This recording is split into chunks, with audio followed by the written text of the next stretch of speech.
Matapos mamatay ang asawa ko, sinabi ng manugang kong babae na aalagaan niya ako at isinama ang sarili niyang tatay para tumira sa bahay ko. Nanay, pumanaw na si Arthur. Kaming dalawa ng tatay ko ay sasamahan ka. Susan, huwag kang masyadong formal. Sabihin mo lang kung may kailangan ka. Napunta sila na nakatira ng 10 taon at napilitan akong magsilbi sa kanya at sa tatay niya sa loob ng 10 taon. Nanay, ano ito? Wala man lang piraso ng karne. Kaawa-awa naman. Magluto ka agad ng manok para sa akin. Kung hindi, paalam na sa buwan ng allowance na 300.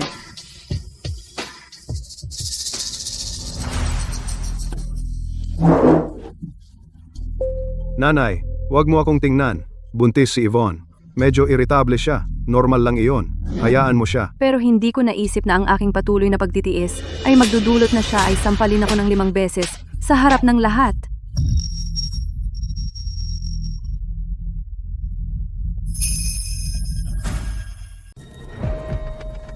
Arthur, si Yvonne ay nagdadalang tao sa pangalawang anak.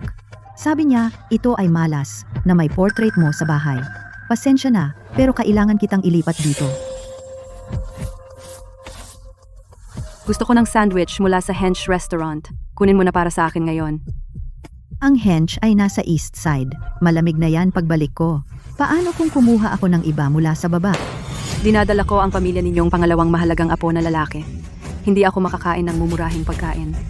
Gusto mo bang gutumin ang apo mo? Sige, pupunta na ako ngayon.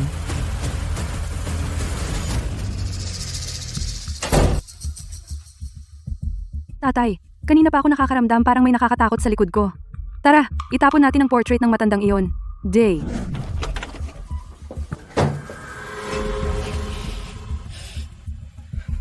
Ew, amoy kamatayan. Ang talaga ng malas. Yvonne, kapag bumalik si Susan at makita na wala na ang portrait, paano kung magreklamo siya kay Mark tungkol sa'yo? Nagdadala ako ng lalaking anak para sa kanilang pamilya. Basta't si Mark ay nasa panig ko, hindi makakagawa ng gulo ang matandang babaeng iyon.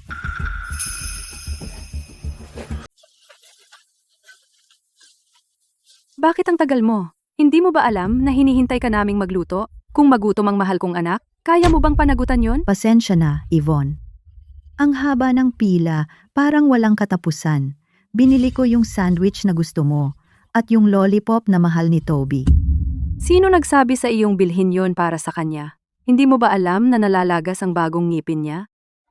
Nanay, hindi yan pag-aalaga sa kanya. Nakakasama pa yan. Kapag sumakit ang ngipin ni Toby, sobrang mahihirapan siya. Nanay, Gusto ko ng lollipop. Ano pang hinihintay mo? Itapon mo na ngayon din. Utang mo sa akin ng lollipop. Lollipop ko. Walang kwentang tambay, ni hindi mo mabantayan ang bata. Kung may mangyari kay Toby, papahirapan ko ang buhay mo. Buntis si Yvonne, pero kailangan pa niyang tiisin ito. Talagang walang kwenta. Mas mabuti pang umalis ka na sa malaking bahay na ito. nanay, pwede bang tumigil ka? Palagi kang nagdudulot ng gulo. Pakalmahin mo na si Toby. Hoy, matandang bruha! Bingi ka ba? Ako ay hindi maganda ang pakiramdam. Hindi ko na kaya. 10 taon, nagtrabaho akong parang kabayo, nagbigay ng pera at pawis. Pinaglingkuran ko ang buong pamilya, pero wala kahit isang salita ng pasasalamat. Kapag hindi ko na kaya, kausap ko lang si Arthur. Yun ang nagpapalakas sa akin. Sino ang gumawa nito? Ano? Itinapon mo ang nag-iisang larawan ni Arthur? Tigilan mo na ang pagsigaw. Larawan lang iyan ng isang patay. Buntis ako. Sa dami ng malas na bagay dito. Paano kung makasama sa sanggol? Ang nakakatakot ng litrato ni Lolo. Buti na lang nawala na. Eksakto. Ikaw ay isang matandang byuda. Nakatitig sa mga gamit ng patay buong araw. Masamang vibes sa paligid. Itinapon ko iyon para sa ikabubuti mo. Pero iyon ang larawan ni Arthur. Iyon ang huling bagay na iniwan niya sa akin. Nagtatrabaho ako na parang kabayo para sa iyo sa loob ng 10 taon. Hindi mo man lang ba matiis ang maliit na bagay na ito? Nakatira kami dito para alagaan ka.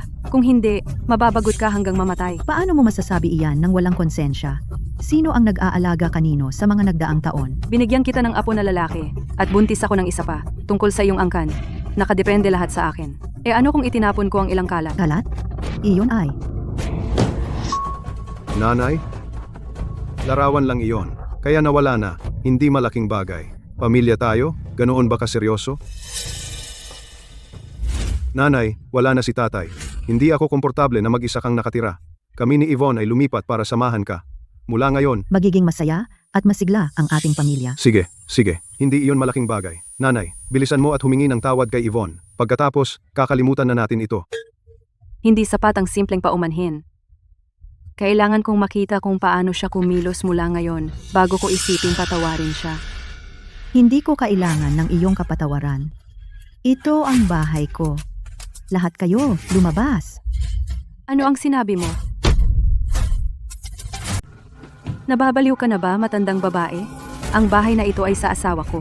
Kung may aalis, ikaw yon. Ito ang bahay ko. Ako ang magdesisyon kung aalis ka. Hinahanap mo to. Yan para sa pagtatangka mong palayasin kami. Bitbit ko ang apo mo at may lakas ka pa ng loob na maging mayabang? Ngayon, gagawin ko ang pabor sa anak mo at tuturuan ka kung paano kumilos. Galing, kailangan nating turuan ng leksyon ang babaeng to. Akala niya talaga siya ang may-ari ng bahay na ito. Anak, ang asawa mo, Yvonne, ano ang ginagawa mo? Paano mo siya nasaktan? Si nanay ay matanda at ulila na. Huwag mo na siyang pansinin. sinampal ako ng asawa mo ng maraming beses.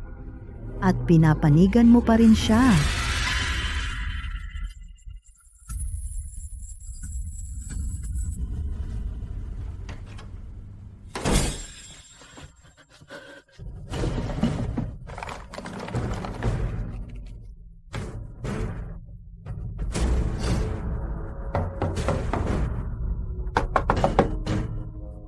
Nanay, buntis si Yvonne at emosyonal na hindi matatag. Pero mabuti naman ang intensyon niya. Pamilya naman tayong lahat. Wala ka bang konsiderasyon sa kanya? Ha? Sobra na ang konsiderasyon ko sa kanya. Ano? Marami na akong pinutol para sa kanya. Ito ang larawan ng lolo mo. Nanay, bata pa si Toby. Wala pa siyang alam. Pabayaan mo na siya. Nasaan ang gintong pulseras mula sa drawer ko? Ay, ibinenta ko na. Noong nagpakasal ako, wala kang ibinigay na disenteng alahas. Ano naman kung kinuha ko ang lumang pulseras? Isipin mo na lang nakabayaran. Ibinenta? Regalo iyan ni Arthur. Nanay, hindi mo naman ito sinusuot. Bahala na. Ibinenta na. Maging mabait ka na lang. Huwag mong hayaang masira ang relasyon natin.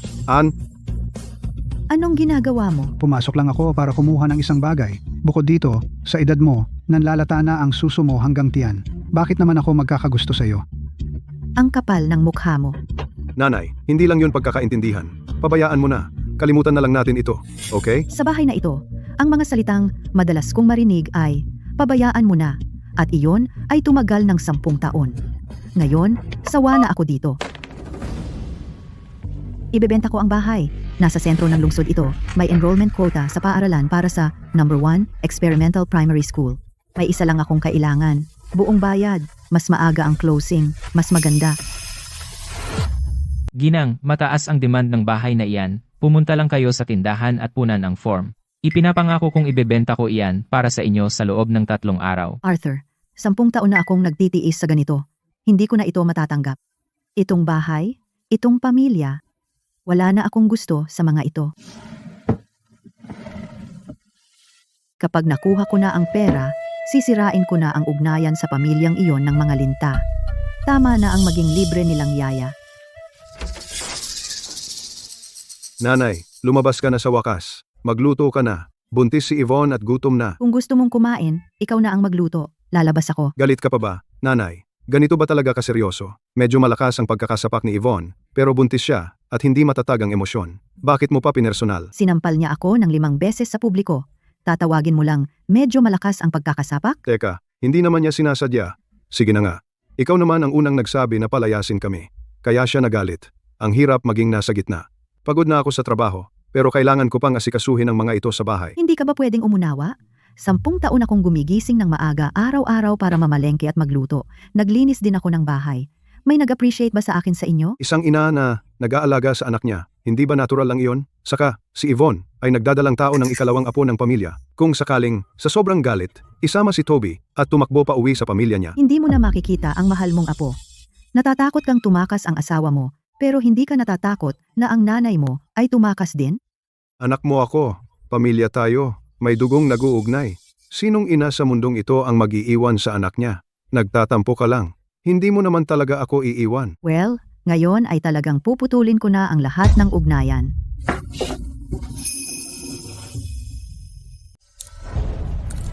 Sa wakas, lumabas ka na ng kwarto mo. Anong meron sa mukha mong maasim? Bilisan mo at walisin ang sahig. Nasa bahay ka ko. 10 taon nang libre ang tirahan. Sino ka ba para utusan ako? Binigyan ko ang pamilya mo ng apo. Tandaan mo? Dala ko rin ang pangalawang mahal na apo ng pamilya mo. Ako ang nagpapatuloy ng lahi ng pamilya. Anong masama kung hilingin kong gawin mo ang mga gawaing bahay at magluto? Tungkulin mo iyon bilang biyenan. Tungkulin, hindi kita kailangang paglingkuran. At lalong hindi ang tatay mo. Paano mo nasabi iyon? Nakatira ako rito para tumulong sa pag-aalaga ng mahal na apo ng pamilya mo. Dapat kang magpasalamat sa amin. Tama, huwag kang walang utang na loob. Tandaan mong ilabas ang basura kapag lalabas ka. Tapos pumunta ka sa palengke at bumili ng baboy. Gusto ko ng adobong baboy para sa hapunan. Tiyakin mong malambot. Paglingkuran mo ako ng mabuti. At kakalimutan ko na lahat. Matapos ang mga taong ito, sapat na ang pagtatrabaho kong parang kabayo. Tingnan natin, kung wala ako, paano ka patuloy na mabubuhay ng maginhawa? Mula ngayon, ako, si Susan, ay mabubuhay para sa sarili ko. Handa akong ibenta ang bahay sa halagang 1,300,000 na mas mababa sa market value, pero mayroon akong dalawang kondisyon. Ginang, sige po, magpatuloy kayo. Sa lokasyong ito at sa kwota ng enrollment sa paaralan, ang pagbaba ng 1,300,000, isang malaking diskwento ito. Una, buong bayad, walang kulang kahit 1 sentimo. Mas mabuti kung mas mabilis itong maklear. Huwag kayong mag-alala tungkol dyan. Para sa ganoong kahusay na bahay, maraming cash buyers. Pangalawa, pagkatapos maklear ang buong bayad, ipagpaliban ang paglipat ng titulo ng 1 buwan. Ipagpaliban ang paglipat. Bakit? Ang mga sama ng loob sa pagitan ng matatanda ay walang kinalaman sa bata. Siya ang apo kong pinalaki ko mismo. Gusto kong makuha niya ang kwota sa enrollment. Ituring itong huling ambag ko sa pamilyang ito. Kailangan kong ireserba ang kwota na ito para sa apo ko.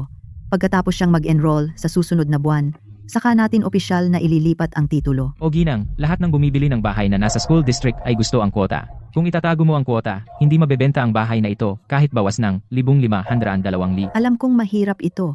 Ilista mo muna ito at humanap ng buyer. Ang presyo ay pwedeng makipag-ayos pa. Pero dapat manatili ang kwota. Sige, irerehistro ko muna ito para sa inyo. Pakilagay ang inyong pangunahing impormasyon, pangalan, numero ng ID, at address ng property.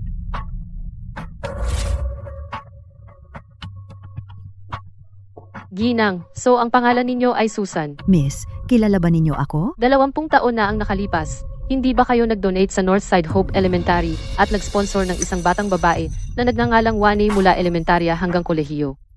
Ikaw ba si Vanna? Maagang namatay ang mga magulang ko. Kung hindi ka nagpadala ng pera bawat buwan noon, hindi ako makakapag-aral. At lalo na ang makaalis sa kabundukan. Ang iyong kabutihan ay hinding-hindi ko makakalimutan sa buong buhay ko. Hindi na kailangan. Ngayong nakikita kitang maayos na, masaya na ako. Ginang, hanggat hindi pa nabebenta ang bahay, pwede kang manatili dito kasama ko. Kung gusto mo, mas maganda kung manatili ka na rito ng tuluyan. Aalagaan kita sa iyong pagtanda. Hindi mo na kailangang mag-alala pa sa kahit ano. Paano naman iyon? Hindi ako pwedeng manatili rito ng walang dahilan at magdulot ng problema sa iyo. Naku, ano ka ba? Ikaw ang aking tagapagligtas. Kahit gaano kahusay ang pag-aalaga ko sa iyo, hindi pa rin sapat. Manatili ka na lang dito. Isang hindi sinasadyang kabutihan ang nagdulot na ang isang ganap na estranghero ay magmalasakit sa akin ng husto. Samantalang ang anak na pinalaki ko ng hirap ay binabaliwala ang lahat ng aking pagsisikap.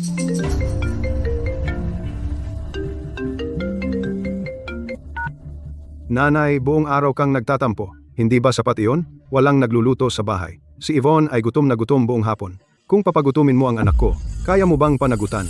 Kinakausap kita, naririnig mo ba ako? Huwag mong subukan ang aking pasensya. Bumalik ka rito at magluto para kay Yvonne. Ginang, ayos ka lang ba? Juane, salamat sa iyong kabutihan. Kailangan kong bumalik. Ganyan ka nila tratuhin. Hindi ka naman talaga babalik. Para magluto sa kanila, di ba? Bababalik ako para mag-empake ng gamit ko. Kung magluluto man ako, ito ay hapunan ng pamamaalam.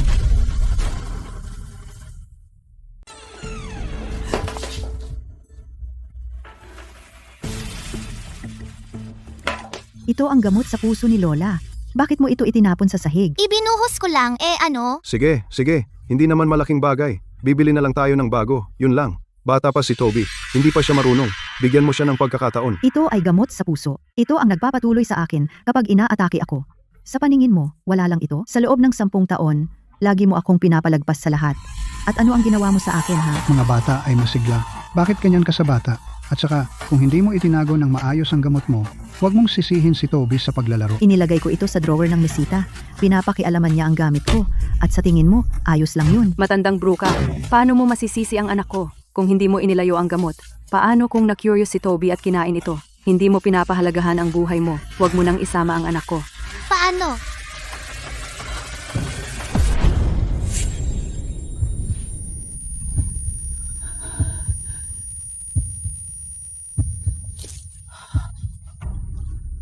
Matandang bruha, tigilan mo na ang pagpapanggap.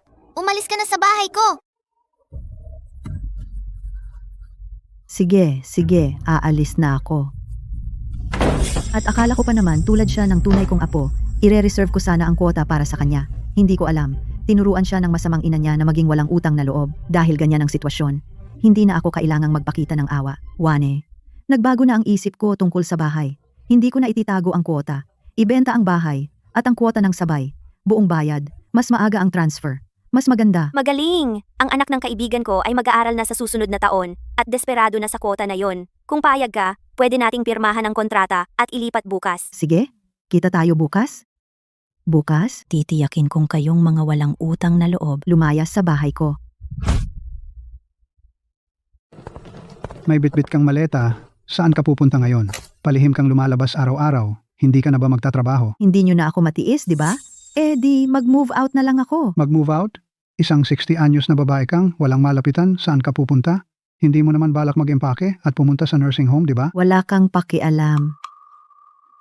Tay, huwag mo na siyang pakialaman. Matanda na siya. Saan siya pupunta? Baka pumunta sa bahay ng mga kaibigan. Magtago ng ilang araw. Kapag napagod na sa kanya, Babalik siya, na nakayuko. Ang buntot sa pagitan ng mga hita. Eksakto. Sa edad niya, natututo siya, magtakbuhan na parang teenager. Tingnan natin kung ilang araw siya, tatagal. Huwag kang magmamakaawa sa pintuan para papasukin ka namin. Nanay, tapos ka na ba? Sa edad mo, magmo-move out ka? Paano kung may mangyari sa iyo? Sino ang mag-aalaga sa iyo? Hindi mo ba ako maaring bigyan ng break at itigil na ito, okay? Sa 10 taon sa bahay na ito, walang nag-alaga sa akin. Ako ang nagluto at naglinis ng buong bahay.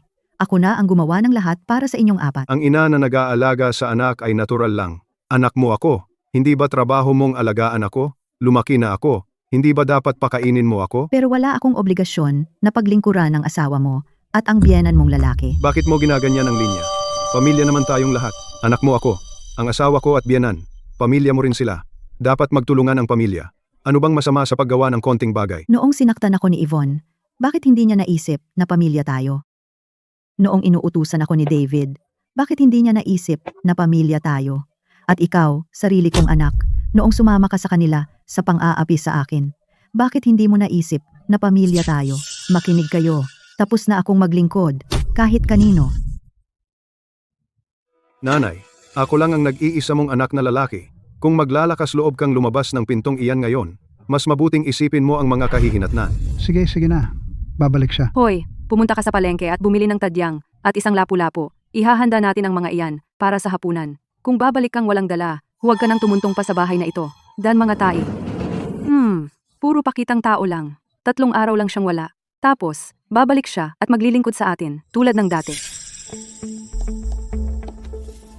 Ang presyo sa merkado ay 1,500,000. Babawasan ko ito ng 1,500,000. May isa akong kondisyon, buong bayad at paglilipat ng titulo ngayon. Walang problema.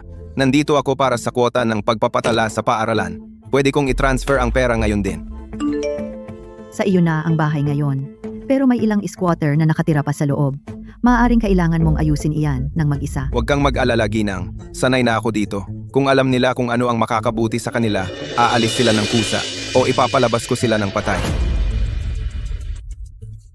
Tay, wala na naman ang matandang bruha. Ang pangunahing silid ay bakante lang naman. Ang kuwarto para sa bisita ay maliit at mamasa-masa. Walang sikat ng araw. Dapat lumipat ka na ngayon sa silid na iyon. Ay, hindi ko magagawa iyon. Paano kung bumalik siya? Pero kung bumalik man siya, okay lang. Makikisalo ako ng silid sa kanya. Pwede tayong magkasama. Matagal na siyang balo. Tiyak na malungkot siya. Tay, sigurado ka bang okay iyon? Ang silid na iyon ay may isa lang na kama. Pero ang kama ay malaki at malambot. Sayang para sa isang tao lang. Mananatili ako sa kanya. Pwede nating pasayahin ang isa't isa. Ano ang masama doon? Eksakto. Kung ayaw ng nanay mo, makakatulog siya sa kwarto ng bisita. Tara tay, tutulungan kitang ilipat ang mga gamit mo. Tingnan ko, ano pang mahahalagang bagay ang mayroon ang matandang fossil na iyon. Ang matandang bruha ay matalino. Kinuha niya lahat ng mahahalagang bagay. Okay lang. Babalik siya maaga o huli. Huwag tayong magmadali sa paghahanap. Tiyak na nanay ko iyon. Alam kong babalik siya sa huli. Ano ang pagmamadali? Hayaang maghintay siya ng kaunti. Paiwanin siya sa labas ng ilang minuto. Pakalmahin ang kanyang masamang ugali para hindi na siya tumakas at magtampo. Eksakto. Hayaan siyang mag-isip sa ginawa niya para malaman niya kung sino ang amo sa bahay na ito. Nagmamadali ka bang umalis? Tigilan mo ang pagkatok?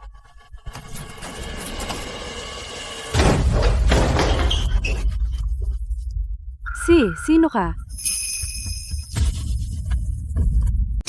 Paano mo nakuha ang susi? Nandito ako para kunin ang bahay. Lumabas ka dito ngayon din.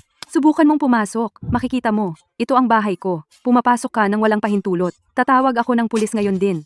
Saan galing ang manloloko na ito? Akala mo may-ari ka na dahil sa basurang susi?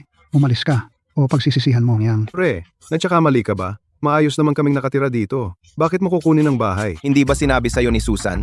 Ang bahay na ito, ibinenta niya sa akin kaninang umaga ng buo. Akin na itong bahay ngayon pare. Ang matandang babae na iyan, laging nagdudulot ng gulo. Ang bahay na ito ay pag-aari ng asawa ko.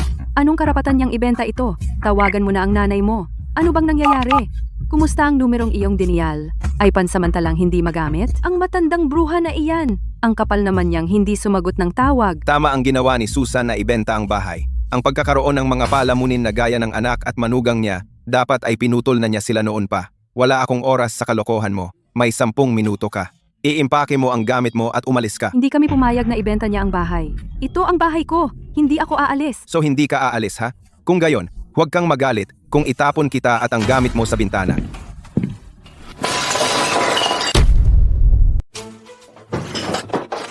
Tigil, huwag mong hawakan ang kahit ano sa bahay ko. Ang bahay na ito ay sa asawa ko. Walang karapatan si Susan na ibenta ito. Oo nga.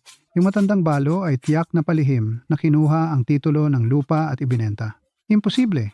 Ang bahay na ito ay sa amin. Imposible. Hindi ibebenta ng nanay ko ang bahay. Mali ang pagkakaintindi mo. Mukhang ikaw ang nagtatago sa kanila, di ba? Sa totoo lang, mula simula hanggang katapusan, ang titulo ng lupa pangalan lang ni Susan ang nakalagay. Ito ang hiwalay na mana na iniwan ng kanyang asawa. Wala itong kinalaman sa inyong lahat. Ano to? Mark, sabihin mo sa akin, sa'yo ba ang bahay na ito o hindi? Sa pamilya mo ba? May karapatan din ako sa ari-arian ng mag-asawa. Ako lang ang nag-iisa niyang anak na lalaki. Ang bahay na ito ay mapapa sa akin din naman, di ba? Kaya hindi alam ng asawa mo na si Susan lang ang nakaname. Buti na lang hindi niya alam. Kung hindi, ang bahay na ito ay lalamunin ng mga walang utang na loob na tulad ninyo. Sinungaling ka. Hindi ako ganoong klase ng tao. Inimbestigahan ko na.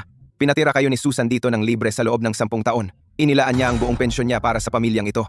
At kapalit noon, binubugbog at sinisigawan ninyo siya. Pati na ring itapon ang mga gamit ng asawa niya. Si Susan lang ang magtitiis niyan. Kung ako, pinalayas ko na kayo noon pa. Ito ay usapin ng pamilya namin. Wala kang pakialam. Estranghero, tiyak na kasabwat mo ang matandang iyan para nakawin ang bahay namin. Tama. Sa tingin ko, artista ka na inupahan ng nanay ko para magdrama at lokohin kami, para paalisin kami. Buksan mo ang mata mo at tingnan. Kanina lang umaga inilipat ang pagmamay-ari. Narito lahat sa itim at puti na may selyo. Hindi pwede ito. Peke ang sertipiko. Peke rin ang kontrata. Kayo lahat ay sangkot para lokohin kami. Alam mo eksakto ang ginagawa mo. Hinahamon mo ako ha.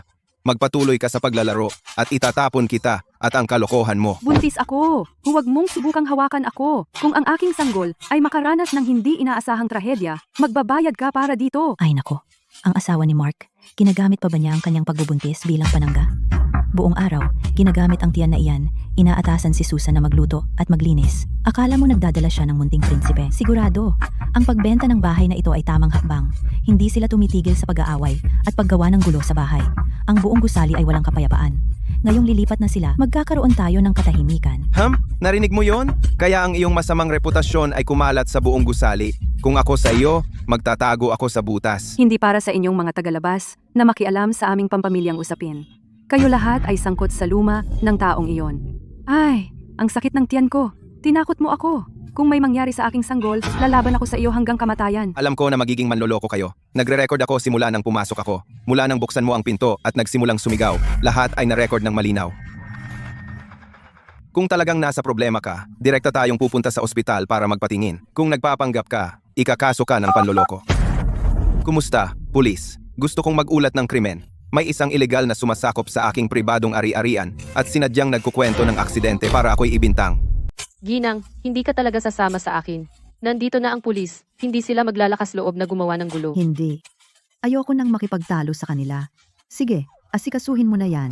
Hintayin na lang kita sa kotse. Sige, magpahinga ka sa kotse.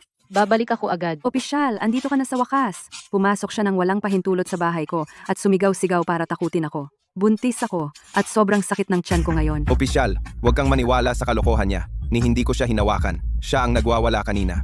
Mayroon akong maliit na kamera dito. Na-record ko lahat, mula simula hanggang dulo. Panoorin mo kung nagdududa ka. Hindi, opisyal. Ito ang bahay ko. Pumasok siya na may pekeng titulo ng lupa. Itinapon ang mga gamit namin. Malamang scammer siya.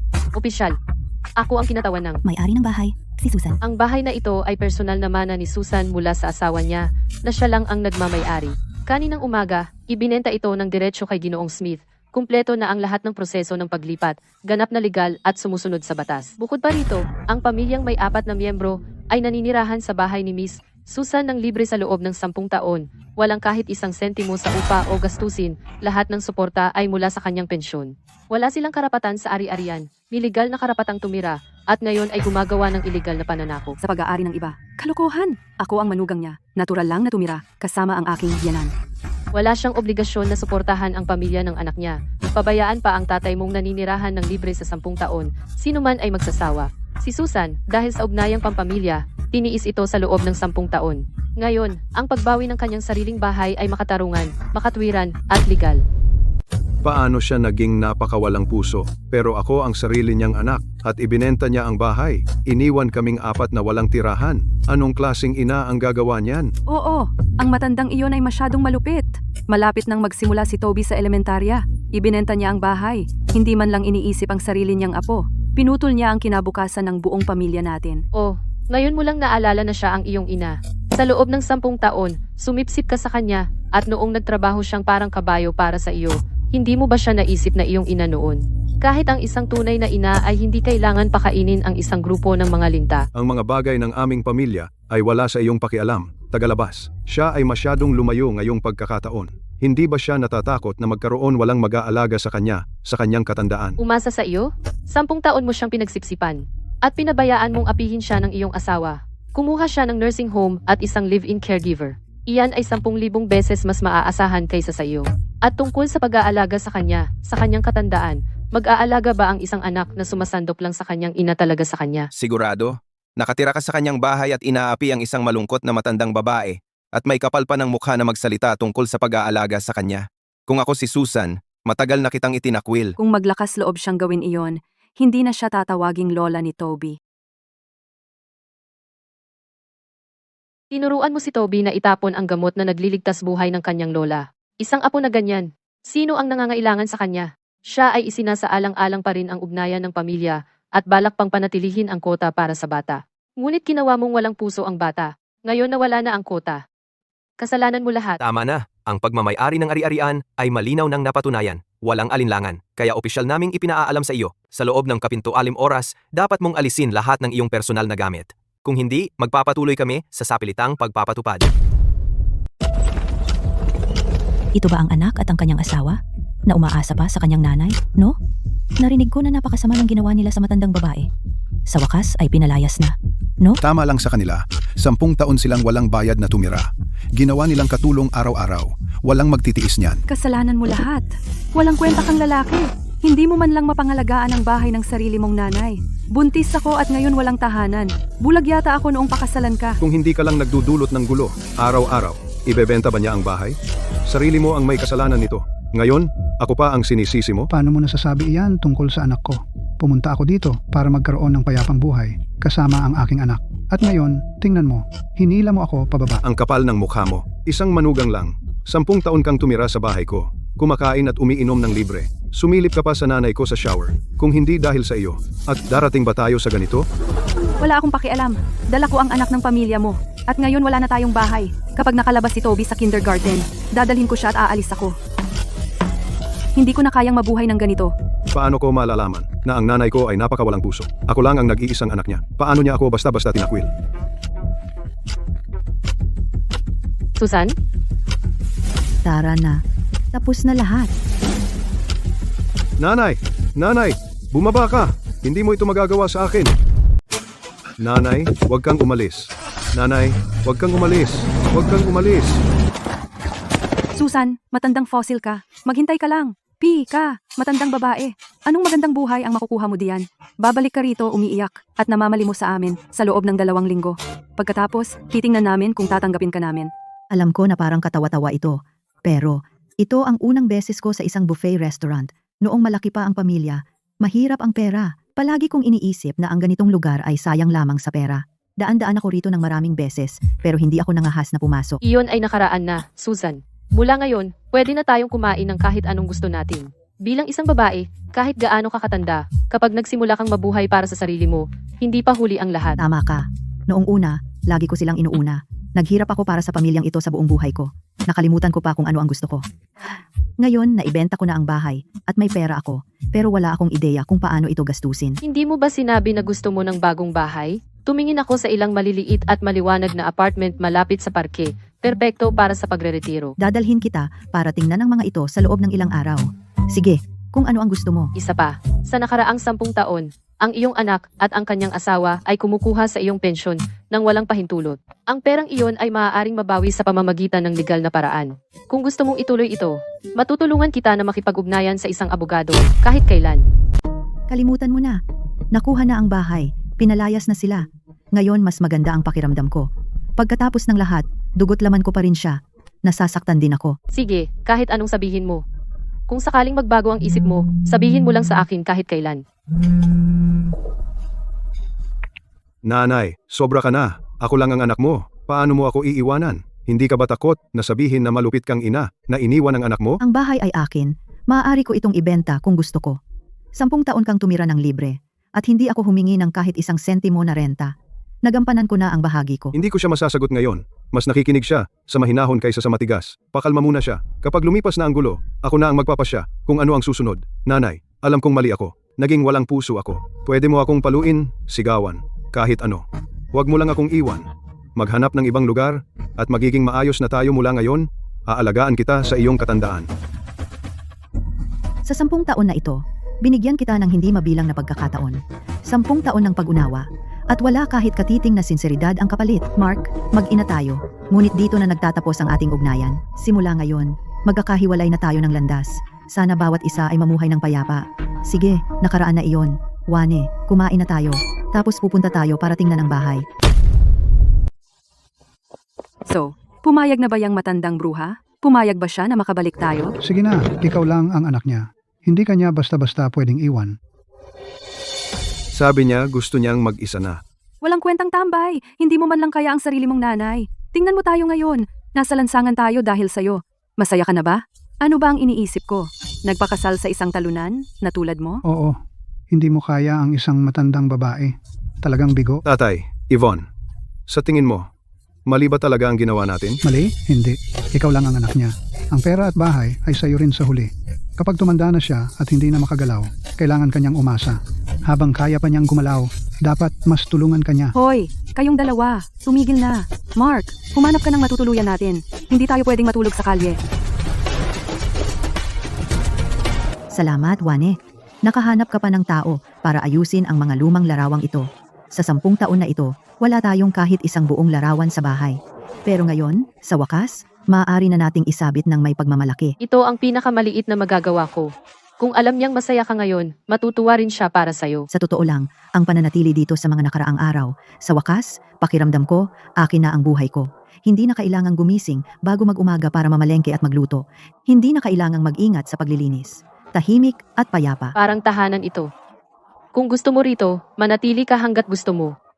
Aalagaan kita mula ngayon. Paano ako makakaabala sa iyo, Wani? Aalis ako kapag nakahanap ako ng bagong lugar. Desidido na ako. Sa titulo ng ari-arian, pareho ang pangalan natin. Susan, talagang hindi ito magagawa. Hindi ko na kayang bayaran ka sa pagpupondo ng aking pag-aaral sa natitira kong buhay. Paano ko kukunin ang bahay mo bilang kapalit? Pakiusap, huwag mong sabihin iyan. Baliw kang babae? Kung hindi dahil sa iyo, magtatrabaho pa rin akong parang kabayo sa bahay na iyon. Napagtanto mo sa akin na ang isang 60 taong gulang ay maaaring magsimulang muli at magkaroon ng sariling buhay. Pinalaki ko ang sarili kong anak sa loob ng mga dekada, ngunit ang gusto lang niya ay sumipsip sa akin. Ngunit ikaw, isang batang walang dugong koneksyon sa akin, talagang nagmamalasakit sa akin. Ang bahay ay nasa pangalan nating dalawa at mapapanatag ako.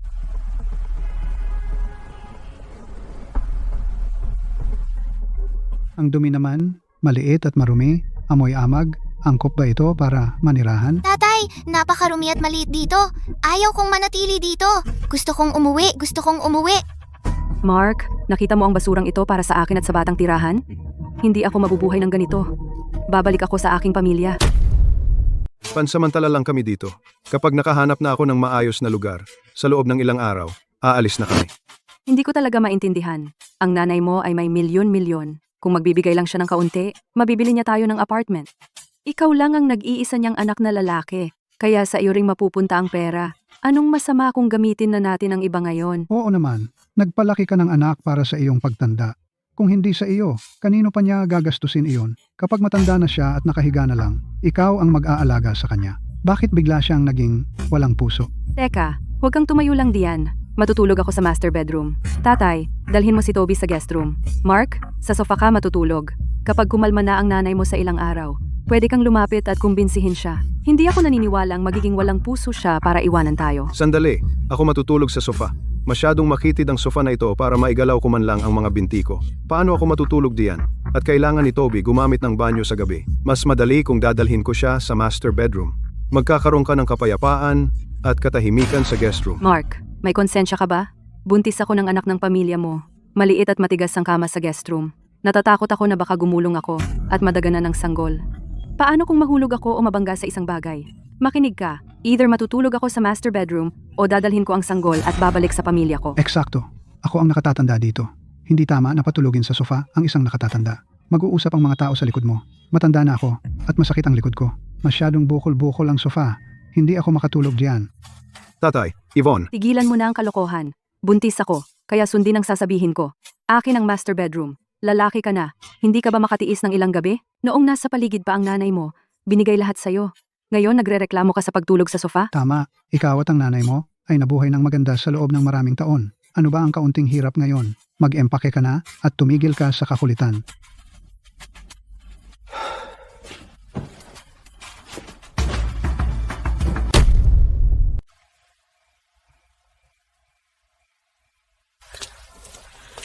Mark, maging mabait ka. Kumapit ka lang ng kaunti pa. Malapit na tayo sa ospital. Nandito si nanay.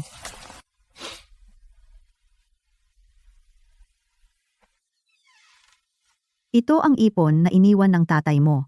Gamitin mo para sa mga bayarin. Huwag mong sabihin kay Yvonne na ibinigay ko ito sa iyo. O baka mag-isip siya ng mali. Dahan-dahan lang tayo. Nandito si nanay. Malalampasan natin ito.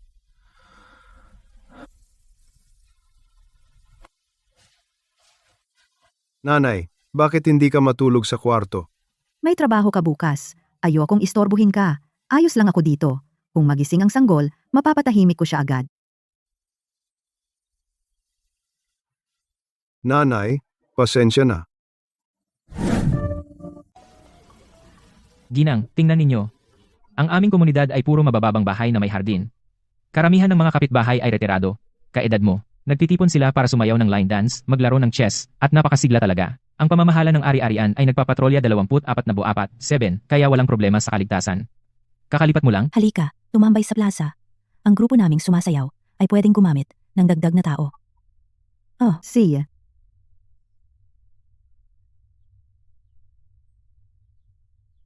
Nanay, saan ka pupunta? Sa plaza para sa line dancing. Ang mga matatandang kaibigan ko ay nangungulit sa akin ng ilang araw. Huwag kang pumunta. Mabaliw-baliw diyan. Paano kung may mang-asar sa iyo? Mas mabuti pang manood ka na lang ng TV sa bahay.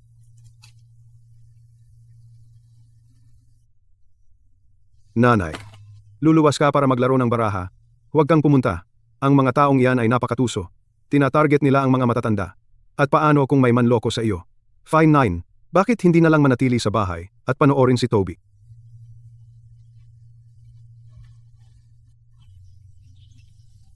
Susan, ano ang problema? May bumabagabag ba sa iyo?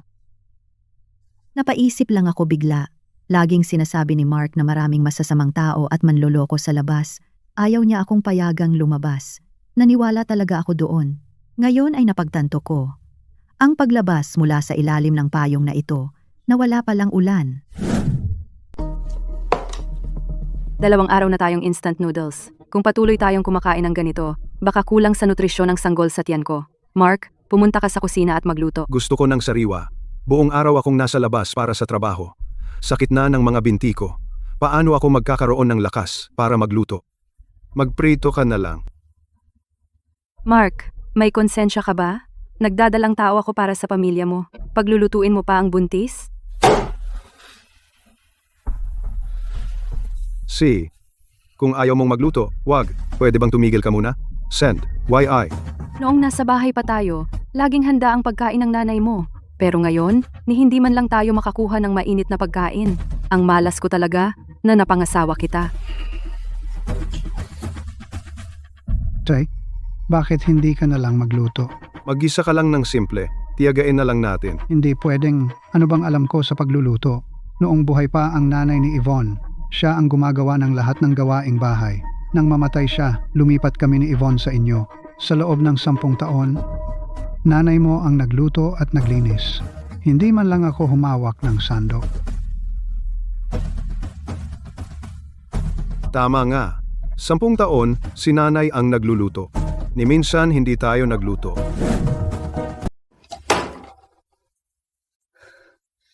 Ngayon, napagtanto mo kung gaano kabuti ang iyong nanay. Bakit hindi mo yun naisip dati? Isa kang talunan at walang kwentang tambay, at hindi mo kayang asikasuhin ang sarili mong nanay.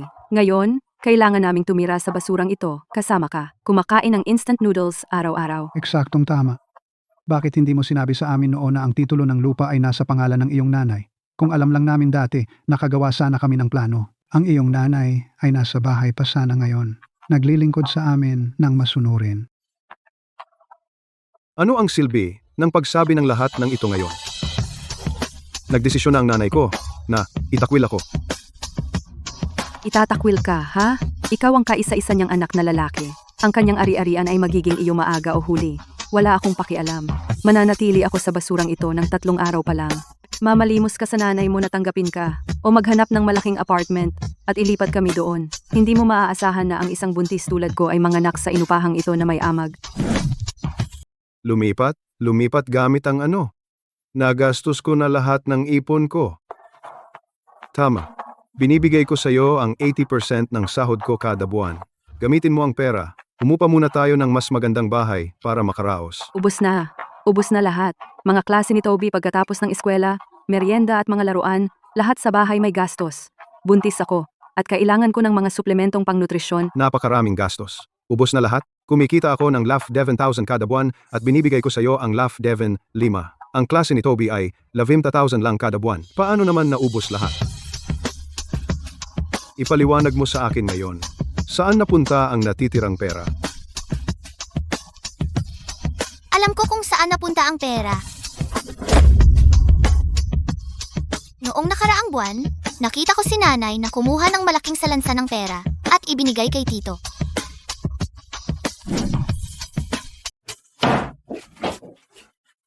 Kinuha mo ang sahod ko at ibinigay sa kapatid mo para bumili ng kotse. Anong alam ng bata? Pinahiram lang ng kapatid ko para sa cash flow. Ibabalik din niya agad. Cash flow? Sig. Sabihin mo sa kanya na ibalik na ngayon. Bakit nagmamadali? Sabi ko sa iyo, pansamantala lang itong cash flow. Paano niya mababayaran agad? Maghintay ka lang ng konti. Nag-aabot ako ng $9,000 bawat buwan. Sa mga nakaraang taon, umabot na iyan sa $100,000. At sa cash flow mo, nawala lahat. Hindi mo man lang sinabi sa akin. At isa pa, 6 na buwan na ang nakalipas. Sabi mo nag-aalala ka na makalimutan ng nanay ko ang password. Pinaasaran mo ako na kunin ang password ng pension bank book niya. Sabi mo para i-convert sa fixed deposit. At anong nangyari?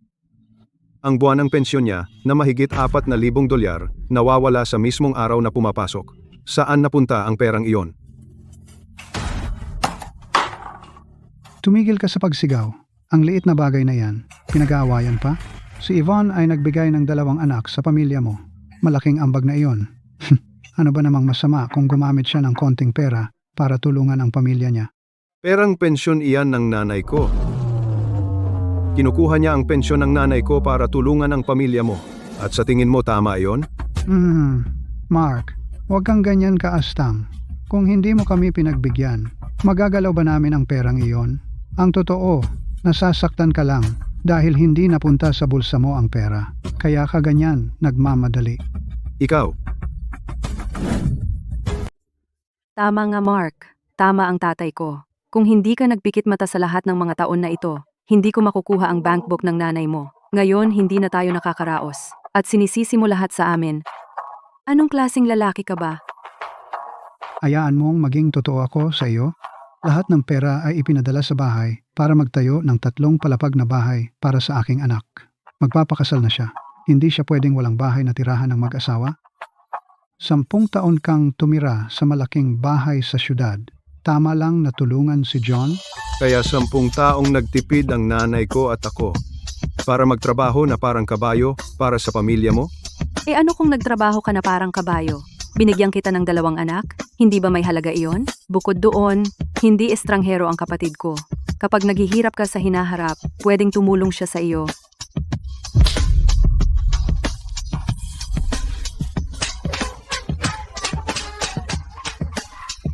Mark, sinusuntok mo ako? Buntis ako at sinuntok mo ako? Buwisit ka, sinunungki mo ang anak ko. Hindi pa ako tapos sa iyo.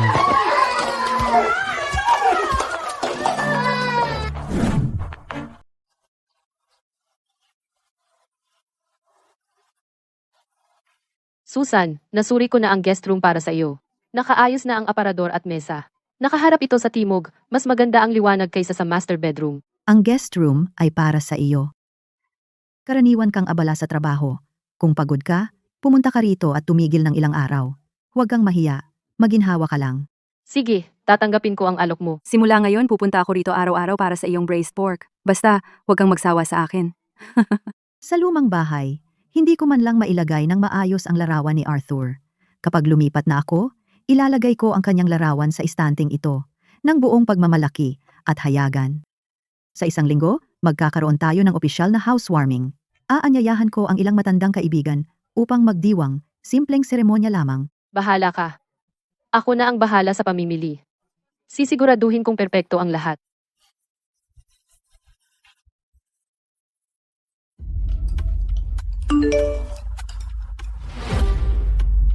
Sinabi ni Susan, ang matandang si Susan, ay bumili ng bagong bahay sa Oakwood Estate. Ang ganda ng kapitbahayan. Imposible.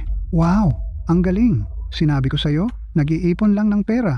Ang matandang babaeng iyon. Mapapasok din niya tayo sa bahay niya. Maaga o huli. Mukhang makakaalis na tayo sa basurang ito. Makabalik sa malaking bahay at magkaroon ng mapayapang buhay. Galit pa rin si nanay. Binablock pa niya number ko. Imposibleng papayag siya na tumira tayo doon ng ganoon kadali. Tingnan mo, walang tapang. Ikaw lang ang nag-iisa niyang anak. Sa'yo ring mapupunta ang bahay at pera, maaga o huli. Hindi naman niya madadala yun sa hukay, di ba? Kapag nagkaroon siya ng housewarming, dadalhin namin si Toby para batiin siya. Sa harap ng mga bagong kapitbahay, hindi siya maglalakas loob na palayasin tayo. Eksakto. Kapag nakatira na tayo, papakita natin siya ng dahan-dahan. Sa huli, kailangan niyang ilagay ang titulo ng ari-arian sa pangalan mo. Malapit na tayong matapos sa mahirap na buhay na ito. Hoy, pero kung sa araw ng housewarming bigla tayong pupunta ng hindi sinasabi sa kanya, magagalit si nanay. At kung mapaalis tayo ulit, mawawala na ang natitira niyang pagtitiis. Tingnan mo yung sarili mo. Duwag. Ikaw lang ang nag-iisa niyang anak na lalaki. Hindi ka naman talaga niya itatakwil. Kailangan nating pumunta kapag marami ng tao sa housewarming, umiyak at magpanggap na biktima sa harap ng lahat ng bagong kapitbahay. at tingnan natin kung may pakialam siya sa kanyang dangal. Teka, parang mali yan? Kung gagawa tayo ng eksena, lalo lang tayong pagsasabihan ni nanay. Kung may pakialam siya sa kanyang dangal, hindi niya pipilitin ang sarili niyang apo at buntis manugang na babae sa isang inuupahang maamag. Dala ko ang anak ng pamilya ni Mark. Kaya kung tatayo lang ako dyan, sino ang magsasabing mali ako? Sasabihin ko na walang awa niyang iniwan ang anak niya. At tingnan natin kung magchismisa ng mga kapitbahay sa kanya. Ang galing. Tapos susuportahan ka ni tatay. Sabihin mo na lang na walang matitirahan ang buong pamilya. Gawin mong napakaawa. Siguradong hindi siya tatanggi. Ikaw at si Toby, huwag na kayong makialam. Kailangan natin ng backup plan. Di isasama ko si tatay at mag-iingay. Kahit magtampo siya, sa aming dalawa lang naman. Kung tumanggi siya, ikaw naman. Isama si Toby at personal na humingi ng tawad, gamitin ang awa. Dahan-dahan mong ubusin ang pasensya niya. Kapag lumambot na siya, siguradong panalo na tayo. Epektibo ba talaga ito? Ano pa ba? Akala mo ba, ilang luha lang, makakapasok na ulit tayo? Huwag kang mag-alala. Dahil si Toby ang ating trump card, hindi siya pwedeng magbingi-bingihan. Kapag nakalipat na tayo, dahan-dahan mong lambingin. Ang bagong bahay na ito sa tamang panahon, magiging iyo. Sige, gawin natin ang paraan mo. Susan, sa wakas nakaalis ka na. Ang bago mong babahay ay napakaliwanag at malawak. Kung wala ang mga taong iyon, mas maganda kaysa sa dati mong masikip na buhay. Oo. Akala ko dati, ang isang malaki at masayang pamilya ay maganda. Ngunit sa huli, sa sarili mong lugar ka ligtas. Kulang kami sa miyembro sa aming dance group. Perpekto ang timing mo. Kami, matatandang magkaibigan, ay pwedeng magkita araw-araw, walang alalahanin. Eto, mga ate, magprutas muna kayo pansamantala. Malapit nang maluto ang sabaw sa kusina. Tuloy kayo sa tanghalian ngayon. Ibang klase itong babaeng ito. Susan, maswerte ka rin. Pagkatapos ng maraming taon, biyaya na makakilala ng ganyang mabait na bata. Kung ako ang tatanungin, mas mukha siyang anak mo kaysa kay Mark. Tama ka. Matagal ko nang. Itinuturing na anak si Wane. Kaya talaga akong maswerte.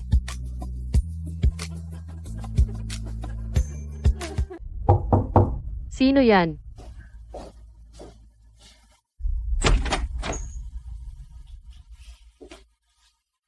Nanay, malaking bagay ang paglipat ng bahay. Bakit hindi mo kami pinapaalam? Kami ni tatay ay pumunta para batiin ka. Hindi kita inimbita. Lumabas kayo. Nanay, paano mo nasabi yan? Kahit ano paman, ako ang manugang mo at nagdadalang tao ako ng apo mo. Ang housewarming ay masayang okasyon. Paano namin hindi dadalo? Eksakto. Pamilya naman tayo. Hindi kailangan ng imbitasyon. Ito ay masayang okasyon ng ating pamilya. Siyempre, dapat kaming pumunta at sumama sa saya. Nanay, paano mo nagawang maging ganito kawalang puso? Lumipat ka sa magandang bagong bahay na ito para masiyahan sa payapang buhay. At iiwan mo lang ang pamilya naming apat na nakatira sa sira-sirang inuupahan? Umiiyak si Toby araw-araw, nagmamakaawa na umuwi. Buntis ako at hindi man lang makakuha ng mainit na pagkain. Wala ka bang awa sa amin? Pinili ko ang bahay na ito. Wala kang pakialam dyan. 10 taong kang tumira sa bahay ko ng libre. Wala akong hininging kahit 1 sentimo na upa. Sobra na ang ginawa ko para sa inyo. Karapatan naming tumira doon. Binigyan kita ng apo at buntis ako ng pangalawa. Ako ang nagpapatuloy ng lahi ni Mark. Anong karapatan mo na palayasin kami?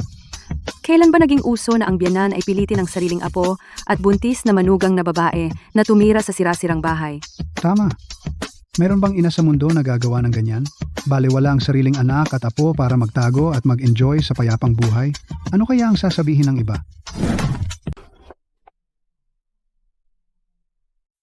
Mahal kong anak, nanatili kang tahimik noong inaapi mo ako. Ang mabuti kong apo hindi lang itinapon ang gamot ko na nagligtas ng buhay, kundi sinabihan pa akong lumayas sa bahay niya. Ang isang anak at apo na ganyan. Hindi ko sila kailangan. Mga bata lang iyan. Sa edad mo, bakit mo pa ipinagdadamot sa bata? Bukod dito, kung hindi ka nagpumilit na ibenta ang bahay, nasa paaralan pa sana si Toby, dahil lahat ito sa iyo. Ang bahay ay personal na ari-arian ni Susan. Maaari niyang gawin ang kahit anong gusto niya dito ayon sa batas. 10 taon mo itong inukupa at ngayon sa tingin mo ikaw ang tama? Kung gayon, hindi ka basta-basta nananakit ng tao. Noong huli mong sinampal ako, ang marka ng kamay mo ay hindi pa kumukupas. Sinampal kita? Sa 60 taon ko sa mundo, hindi pa ako nanakit ng sinuman. Ngunit ikaw, hinawakan mo ako sa kwelyo at sinampal ng 5 beses sa harap ng buong pamilya na nagpapadugo sa aking bibig at nagpapaingay sa aking tenga. Ito ay isang utang na hindi ko makakalimutan hanggang sa araw ng aking kamatayan.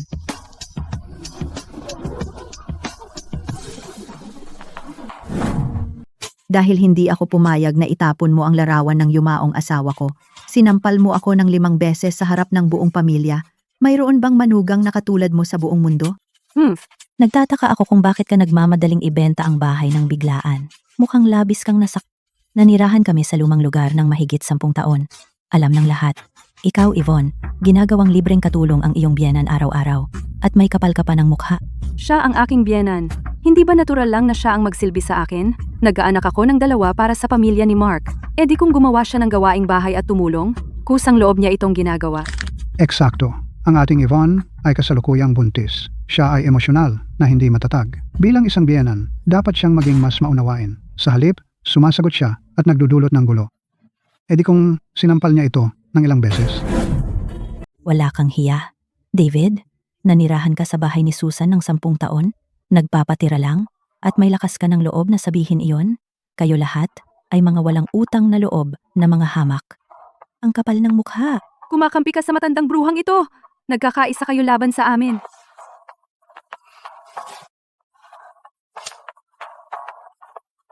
Lahat, tingnan ninyo. Isang masamang biyenan ang nagnakaw ng ari-arian ng kanyang anak. Pinalayas ang buntis na manugang at ang sarili niyang apo at nananakit pa ng tao. Pinipilit ang aming pamilyang may 4 na miyembro sa isang inaamag na paupahan na wala man lang matuluyan. Kaya paano magkakaroon ng ganoong walang pusong matandang babae sa mundo? Anong nangyayari? Kanina parang mali ang manugang. Kaya paano siya napabaliktad at nagsimulang mag-livestream na nagpapakabiktima? Sino ba ang may alam? Lahat ay may sariling kwento. Panoorin natin at tingnan. Ikaw? Nagkakalat ka ng kalokohan.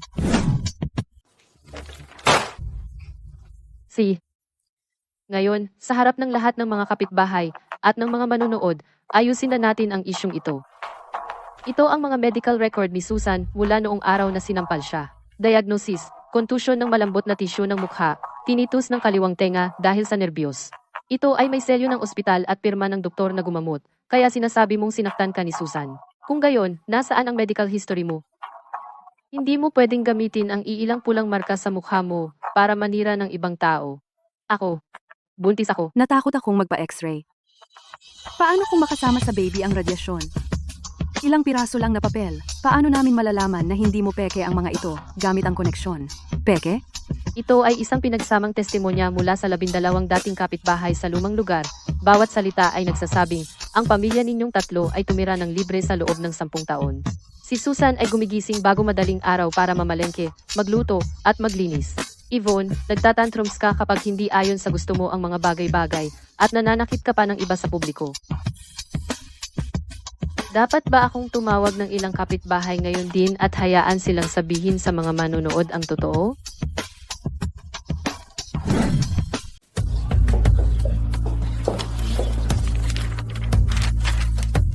At ang mga pahayag ng pensyon ni Susan mula sa nakaraang 10 taon, bawat buwan, sa araw na dumarating ang mga ito, diretso sa personal mong account, Yvonne.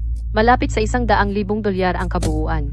Palagi mong sinasabi na dapat hintayin ka ng biyenan mo, kaya kinukuha mo ang pera ng kanyang pensyon at pinapagawa mo siyang parang kabayo para sa buong pamilya mo. Ganyan pala yan. Ang buong pamilya ay umaasa sa kanyang bahay, nabubuhay ng libre mula sa kanya, sumasabsab sa kanya, at may kapal pa ng mukha kang magpa-victim. Maniniwala ka ba? Ginagamit ang pensyon ng biyenan mo para sustentuhan ang pamilya mo at sinaktan mo pa ang isang matandang babae. Sobrang sakit na yan. Wala akong pakialam. Buntis naman ako kay Mark. Maya-maya lang, ang bahay na ito ay kay Mark na. Kailangan mo kaming papasukin ngayon o dito ako mananatili. Sino bang maglalakas na galawin ako? Pamamahala ng ari-arian? Ako ang may-ari ng Building 3, Unit 2, Apartment 101. May 2 taong naglolo-iter at nanggugulo. Pwedeng magpadala kayo ng seguridad agad? Kumusta? May reklamo kami mula sa isang may-ari ng bahay na may pumapasok ng walang pahintulot at nanggugulo. Pareho kayo. umalis ka agad sa bahay na ito. Pumapasok ng walang pahintulot? Pumunta ako para makita ang biyanan ko. Ito ay usapang pampamilya. Kailan pa naging trabaho ng property management ang makialam? Akala mo kaya mong kontrolin lahat, ha? Biyanan at manugang lang naman ang magkasama. Tigilan mo na. Ano naman ang maliit na away pampamilya? Kayo, wala kayo sa usapin. Lumabas kayo ngayon. Huwag kayong makialam sa usapin ng pamilya namin. Miss Susan, ang legal na may-ari ng bahay na ito, malinaw niyang sinabi na hindi kayo welcome. Ayon sa regulasyon ng komunidad, may obligasyon kami na tiyakin ang kaligtasan ng may-ari at ng kanyang ari-arian. Mangyaring makipagtulungan at umalis, kayong dalawa. Ang pera niya, mapupunta rin sa asawa ko. At ang bahay ay mapupunta sa pamilya ni Mark. Hindi ako aalis. Subukan mo akong hawakan. Buntis ako. Kung may gagalaw sa akin, dito ako titira magpakailanman at pananagutin ko ang property management para sa anak ko. Dahil tumatanggi kang umalis, huwag mo akong sisihin kung magiging bastos ako. Hoy, Siyam isa-isa. Gusto kong mag-report ng isang bagay. May lumalabag sa aking tahanan, nagkakalat ng malisyosong paninirang puri at nanggugulo. Ang address ay Building 3, Unit 2, 101 Oakwood Estate. Talagang tumawag ka ng pulis? Baliw ka na yata? Hindi mo ba alam na hindi dapat ilabas sa publiko ang mga problema ng pamilya? Hindi ka ba takot na malaman ng iba? At ang buong kapitbahayan ay magchismis sa likod mo? Na sinasabing ikaw, bilang biyenan, ay hindi matiis ang iyong manugang na babae at apo? Isang hakbang pa, at hindi lang iyon paglabag sa tahanan. Pananakit na sinasadya at pananakot, sapat na ang dalawang paratang na iyan para mapanatili kang buntis sa bilangguan. Ikaw na tagalabas. Hawakan mo anak ko at tingnan mo ang mangyayari. Kalabanin kita. Ano ang ginagawa ninyong dalawa? Tama na. Tama na ba?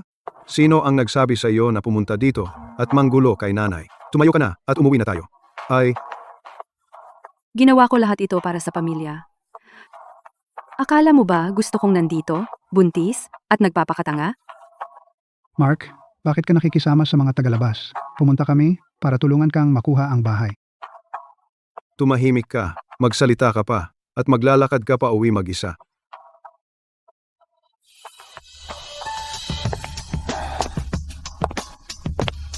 Nanay, pasensya na. Hindi ko sila napigilan.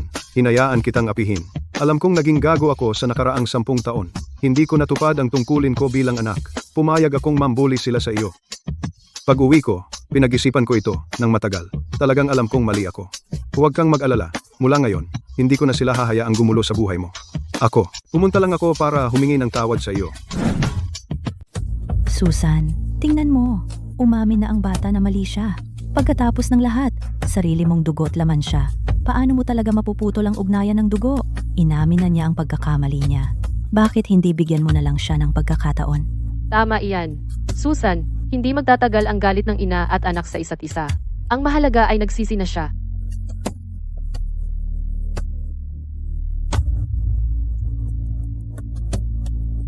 Ang galing ng palabas. Una, dumating ang asawa na humihingi ng bahay. Pagkatapos, siya naman ang nagpapakabait at humihingi ng tawad. Isa ang nagpapakabait, isa ang nagpapakasungit. Sila na ang may plano. Nanay, alam kong hindi ka naniniwala sa kahit anong sabihin ko. Hindi ko inaasahang patawarin mo ako agad. Gusto ko lang malaman mo na tunay na nagsisi ang anak mo. Mula ngayon, mamuhay na lang kayo ng payapa. Hindi ko na sila hahayaang manggulo sa iyo. Dahil naging taos-puso si Mark, bakit hindi pumirma ng kasulatan para maiwasan ang hindi pagkakaintindihan sa hinaharap? Ano ang ibig sabihin niyan? Humingi na ako ng tawad kay nanay. Iyon ay sa pagitan namin ni nanay. Anong kasunduan? Dahil nangako si Ginoong Show na hindi naguguluhin si Susan. Kailangan mong pumirma ng kasunduan sa paghihiwalay na nagsasaad na mula ngayon, wala kang pinansyal na ugnayan kay Miss Susan. Ang kanyang ari-arian, ipon, at lahat ng pag-aari ay wala kang pakialam. At hindi ka maaaring pumunta at manggulo sa kanya sa anumang dahilan. Sino ka ba sa tingin mo? Ito ay sa pagitan namin ni nanay. Paano ka nangahas namang istorbo bilang isang tagalabas? Kasunduan sa paghihiwalay. Malinaw na may masama kang balak. Gusto mong agawin ang ari-arian ng aking biyenan. Tama. Kailan ba naging ganyan ang isang ina na tatalikuran ng sariling anak? Ikaw, isang tagalabas, pinag-aaway mo ang ina at anak. Makakalait ka niyan. Nanay, ayos ba ito sa paningin mo? Ako lang ang nag-iisa mong anak na lalaki.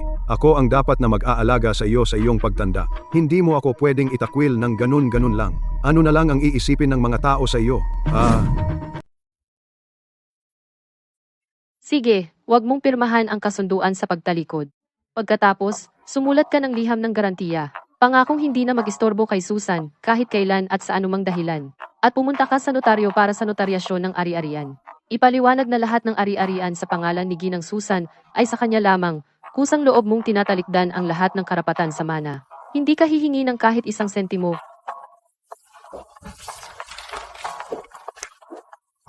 Halika na, pirma.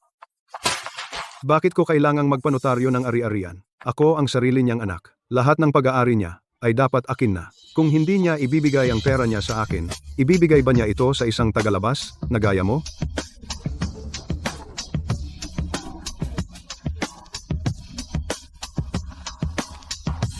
Ari-arian ni Susan iyan. Maaari niya itong ibigay sa sino mang gusto niya. Maaari niya itong i-donate o gastusin ayon sa kanyang kagustuhan. Hindi ikaw ang mag-aayos niyon. Tungkol sa akin, hindi ako kukuha ng kahit isang sentimo. Nasabi ko na iyan dati. Hindi ka na anak ko. Ang ari-arian ko ay wala kang pakialam. Ngayon, lumabas ka na dito? Nanay, ang sakit naman. Anak mo ako. Seryoso ka bang itutulak mo kami sa wala, kahit ayaw mo sa akin? Si Toby at ang sanggol na nasa tiyan pa ay apo mo pa rin. Kung palayasin mo kami ngayon, uupo ako sa pintuan mo at iiyak. At ipapaalam ko sa buong kapitbahay kung gaano ka kasamang biyenan na nang aapi ng buntis na manugang. Wala naman kaming mapuntahan. Sige, aalis na kami. Pero bigyan mo kami ng $200,000 para sa relocation. O kaya, dito na lang kami mananatili. Nakatanggap kami ng report ng labag na pagpasok. Panganggulo. Opisyal, ang tatlong ito ay pumasok sa bagong bahay ni Miss Susan. Hindi lang sila nagsagawa ng malisyosong paninirang puri, kundi nag-livestream pa para kumalat ang chismis at siraan ang may-ari. May video at mga saksi kami. Opisyal, ito ay usaping pampamilya. Magbiyenan lang na nag-aaway. Hindi naman panganggulo iyon. At saka, buntis ako. Bilang mga pulis, dapat magbigay daan kayo sa mga buntis. Malinaw ang pagmamay-ari ng property. Ang may-ari ay tiyak na tumanggi sa inyong pagpasok. Tumanggi kayong umalis. Iyan ay labag na pagpasok. Ang pagbubuntis ay hindi dahilan para labagin ang batas. Kung hindi, umalis kayo ng kusa ngayon o sumama kayo sa amin sa himpilan ng pulis. Tayo na. Aalis na kami. Naka-on pa ang livestream mo. 10,000 netizens ang nagmumura sa iyo. Wala lang talaga akong pera. At hindi ako aalis. Ano ang gagawin mo sa amin? Buntis ako. Subukan mo lang akong hawakan. Kung ang sanggol sa tiyan ko ay maaksidente, kaya mo bang bayaran iyon? Ikaw? Walang pera, ha? Walang pera. Di kukunin ko itong designer bag bilang bayad. Anong ginagawa mo? Ibabalik mo yan. Ang designer bag na ito ay pwedeng ibenta ng ilang libo. Walang problema. Sakop nito ang renta mo at multa sa mga araw na ito. Iwan mo ang designer bag dito at pwedeng kang manatili ng 3 araw pa. O kunin mo ang basura mo at umalis ka na ngayon. Ikaw ang bahala. Paano mo nagawang ipagtanggol ang designer bag na ito? Palihim mong ibinenta ang gold bracelet na ibinigay ng tatay ko sa nanay ko para bilhin ito. Ngayong mahirap na sa bahay, gamitin ito para sa renta ay tama lang. Ang bracelet na yon ay kabayaran sa dote ko. Wala kang sinabi noong ibinenta ko ito. Ngayon sasabihin mo sa'yo? Wala kang hiya. Sa'yo? Yung sahod ko? At yung pensyon ng nanay ko? Lahat ng pera na iyon ay napunta sa pagpatayo ng bahay at pagbili ng kotse para sa kapatid mong lalaki. At may kapal pa ang mukha mong makipagtalo sa akin?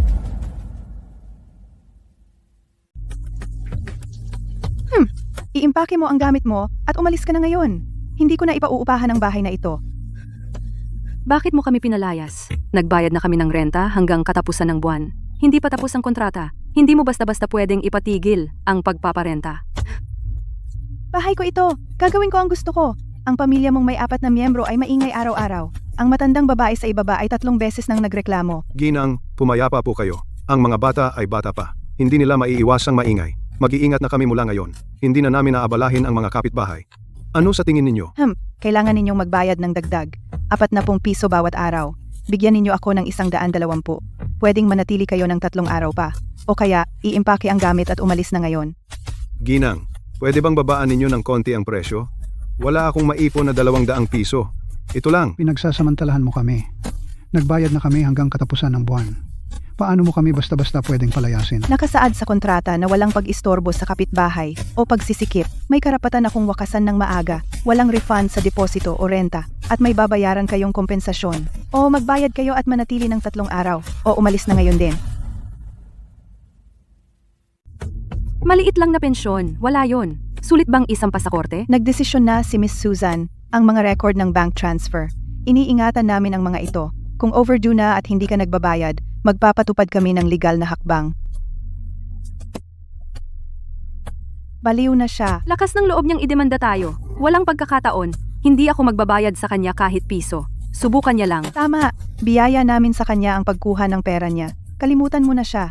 Kung idemanda niya tayo, gagamit ang korte ng mandatory enforcement. Sige, pupuntahan ko ang kapatid mo bukas. Tingnan kung makakatulong siya.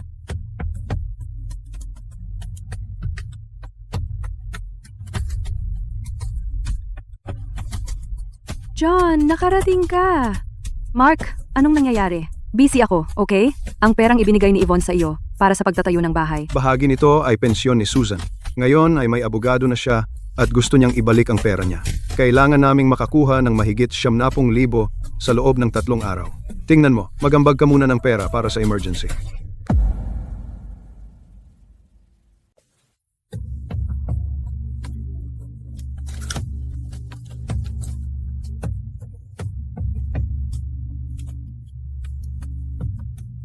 Pababayaan ko na sana sila.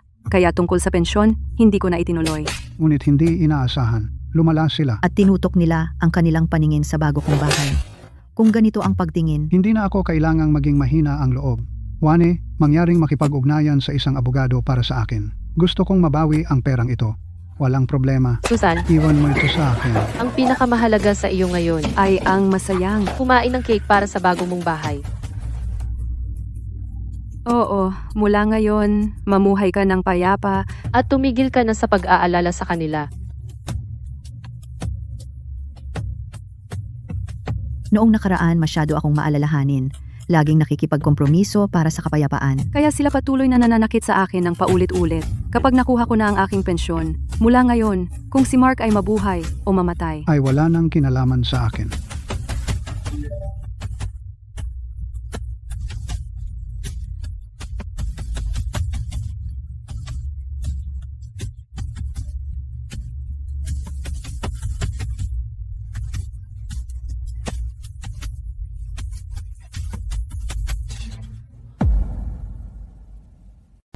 Mag-withdraw ka muna ng pera para sa emergency dahil kusang loob na ibinigay sa akin ng kapatid ko ang perang iyon. At hindi naman iyon ninakaw ko at biyenan mo siya.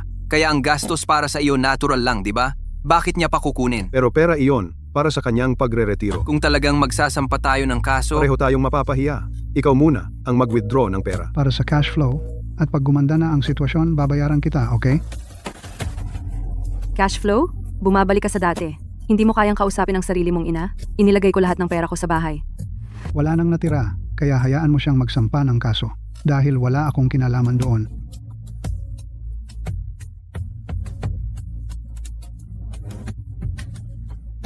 Mark, Para sa 3 pangunahing ulat ngayong linggo, mali lahat ng numero mo.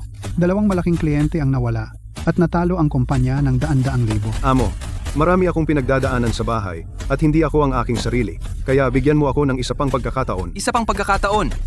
Ilang pagkakataon na ba ang binigay sa iyo? Nagkakaisang bumoto ang management team na tanggal ka na. Tanggal?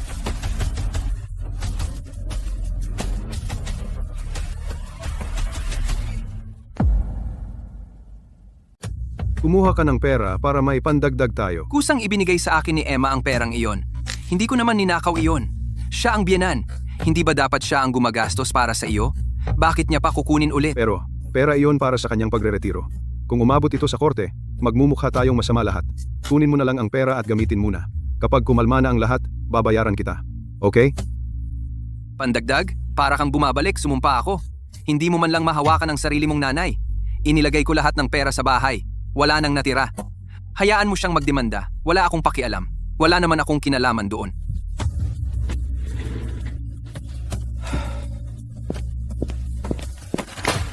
Mark, mali lahat ang 3 core reports mo ngayong linggo. 2 malaking kliyente, nawala dahil doon. Nawala ng kumpanya ng libo-libong piso. Ginoong Davis, maraming nangyayari sa bahay nitong mga nakaraang araw. Wala ako sa magandang kalagayan. Pakiusap, isa pang pagkakataon. Isa pang pagkakataon? Seryoso ka? Ilang beses ka na bang binigyan ng kumpanya ng pagkakataon? Bumoto ang management. Tanggal ka na. Epektibo ka agad. Tanggal, narinig mo ako. Seryoso ka ba? Hindi mo ba ako mabibigyan ng isa pang pagkakataon? Tama na. Ipak mo na ang mga gamit mo at umalis ka ngayon din. Makukuha mo naman ang severance pay mo. Huwag kang magdamdam. Tingnan mo ang sarili mo. Ang gusot-gusot ng damit mo parang piniga. Ang baho mo ng amag. Walang ibang kumpanya ang magtitiis sa araw-araw na pagkakamali ng isang empleyadong ganyan ang itsura. Nawalan ako ng trabaho. Pero sa severance pay, kahit papaano, mababayaran ko na ang utang ko kay nanay.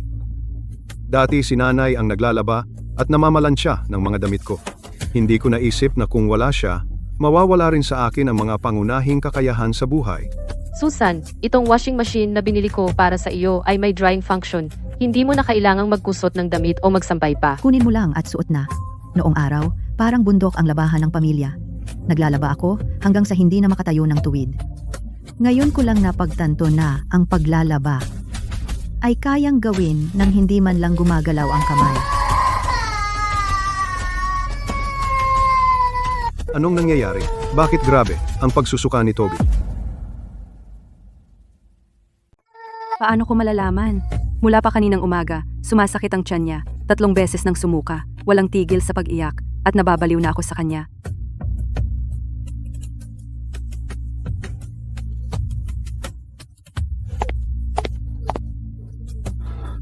Sino ang nagbigay kay Toby ng persimmons at malamig na gatas? At hindi mo ba alam na nakakasama sa tiyan ang pagsasabay ng mga yon? Mahina ang tiyan niya at hinahayaan mo lang siyang kumain ng kahit ano. Matanda na ako. Paano ko naman malalaman lahat yon? Buntis ako, at halos hindi ko na alagaan ang sarili ko. Paano ko siya mababantayan palagi? Sa bahay, noon lagi kang nanay mo ang nagbabantay sa kinakain niya. Pero ngayon, bigla na lang siyang umalis para mag-enjoy sa tahimik na buhay. Walang nagbabantay sa bata at sinisisi mo kami? Naglakas loob ka bang banggitin ang nanay ko? Ikaw ang nanganak sa kanya. At ikaw ay, Ipinapasa lang sa iba ang responsibilidad?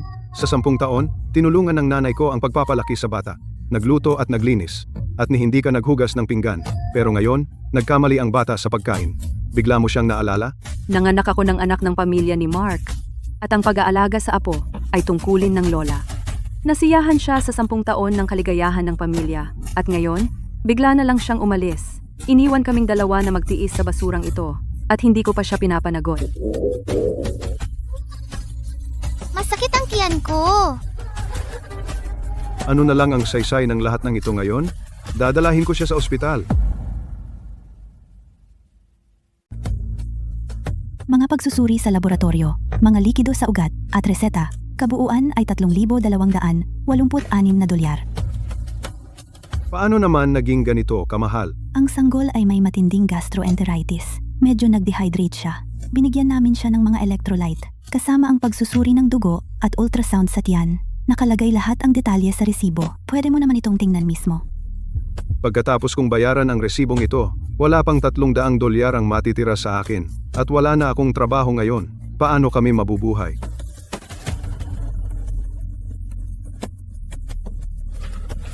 Anong nangyayari? Bakit nasa labas ang lahat ng gamit natin? Ano sa tingin mo? Dumating ang kasero kasama ang 2 masasamang loob. Sinimulan nilang itapon ang mga gamit namin ng walang sabi-sabi. Pinalitan niya agad ang mga kandado. Ikaw ang dahilan ng lahat. Walang kwentang tao. Dahil sa iyo, kaming dalawa wala nang matutuluyan. Kailangan mong humanap ng bagong matutuluyan para sa atin. Huwag mong hayaang ako, buntis, matulog sa kalye. Paano ako makakahanap ng matutuluyan? Ang bayarin sa ospital pa lang ay mahigit $3,000. Wala na akong pera, kundi $200 na pera. Lahat ng perang iyon, nawala agad? Tiyak na may tinago ka. Pinapadala mo ang pera ko sa pamilya mo. Ngayon sinasabi mo na nagtago ako? Kung gusto mo ng matutuluyan, humingi ka ng pera sa kapatid mo. Ano bang silbi ng pagsasabi niyan ngayon? Pumunta ka sa nanay mo at hingin mo yan. May milyon-milyon siya. Kaunting halaga mula sa kanya ay sapat na para sa amin. sa loob ng kalahating taon. Hindi naman natin pwedeng hayaang ang mga matatanda at bata matulog sa kalsada, di ba? Puntahan siya? Pagkatapos ng eksena natin sa housewarming, malamang matutuwa siya kung hindi na niya tayo makikita. Bakit niya pakialaman kung mabuhay o mamatay tayo? Wala siyang pakialam? Bakit naman wala? Ikaw ang sarili niyang anak, di ba? Si Toby ay sarili niyang apo. Nakatira siya sa malaking bahay. Masaya at payapa ang buhay. Bakit kami ang maiiwan na walang tahanan? Kung siya ay walang puso, wag mo kaming sisihin kung kami naman ang walang awa. Anong ibig mong sabihin? Ano ang balak mo? Sige, gawin na natin ang todo. Itali siya. At pilitin siyang ibigay ang kanyang bank pin. Baliw ka ba? Iyan ay kidnapping. Illegal yan. Mapupunta ka sa kulungan. Gusto lang namin ng pera. Ang dating bahay niya ay naibenta ng $5 milyong. Ang bagong bahay na ito ay $2 milyong lang. Ang natitirang $3 milyong ay nakatambak lang at nabubulok. Anong masama kung gamitin natin yon? Ibinenta niya ang kwota ng enrollment ni Toby sa paaralan. Hindi pa ako nakikipag-ayos sa kanya tungkol doon. Ang kunin ang perang ito bilang kompensasyon ay makatarungan lang. Ang isang ina na mag-iwan ng pera para sa kanyang anak ay natural lang. Ngayong itinakwil ka na niya, sige, kukunin na lang natin mismo. Pag nakuha na natin ang pera, kukunin natin ang sanggol at uuwi na, magtatayo ng bahay at maninirahan na tayo. Hindi na tayo kailangang mamuhay sa ilalim ng kanyang kontrol. Gawin nating malinaw ng maaga. Ito na ang huling beses. Kunin natin ang pera at umalis na. Mula ngayon, huwag mo na siyang istorbohin. Siyempre, pag nakuha natin ang password at na-withdraw ang pera, lalayo tayo. Sabihin na lang natin, ginagampanan niya ang kanyang huling tungkulin sa pamilyang ito.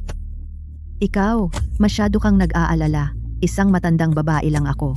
Hindi ako lumalabas ng bahay o nakakakita ng sinuman.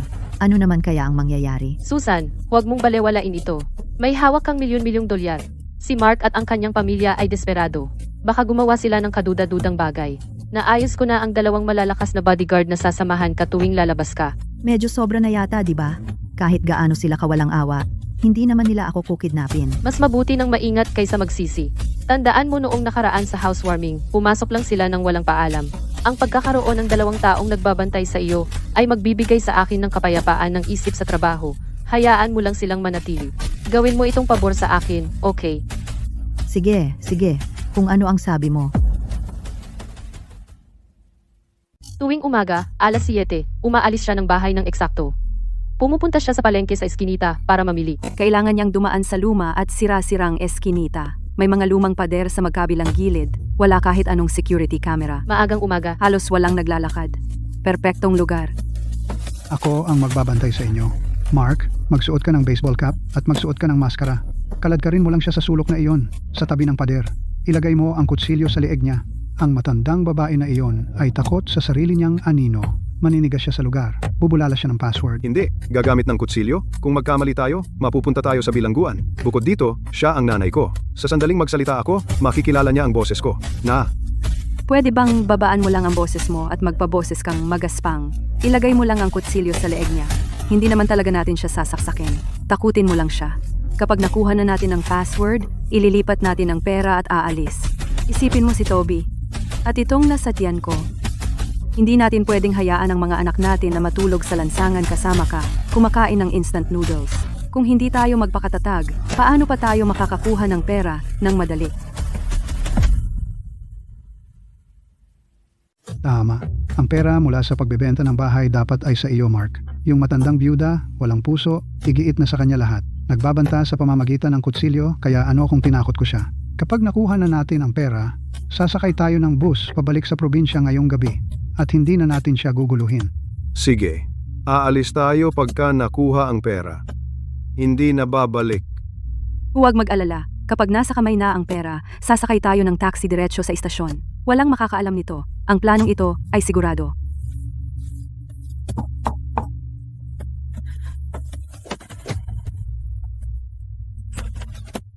Kumusta? Excuse me, ikaw ba si Susan?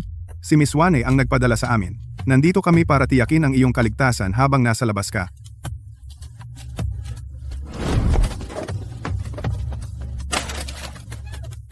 Huwag kang sumigaw. Kung gumawa ka ng ingay, gagamitin ko ang kutsilyo. Ngayon, ibigay mo ang password ng bank card. Kukunin ko ang pera at aalis. Matandang babae lang ako. Anong pera ang mayroon ako? Huwag kang magpakatanga. Mayroon ka pang $3 milyong mula sa pagbebenta ng bahay. Ang pera mula sa pagbebenta ng bahay ko. Paano mo nalaman? Tigilan mo na ang daldal, sabihin mo na lang ang password. Gawin nating madali para sa ating dalawa.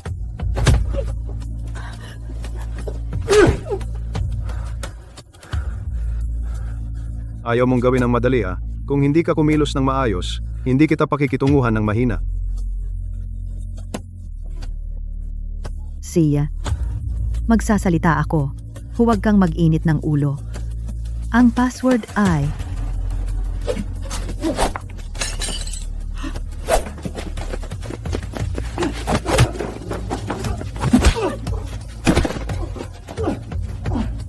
Susan, okay ka lang ba?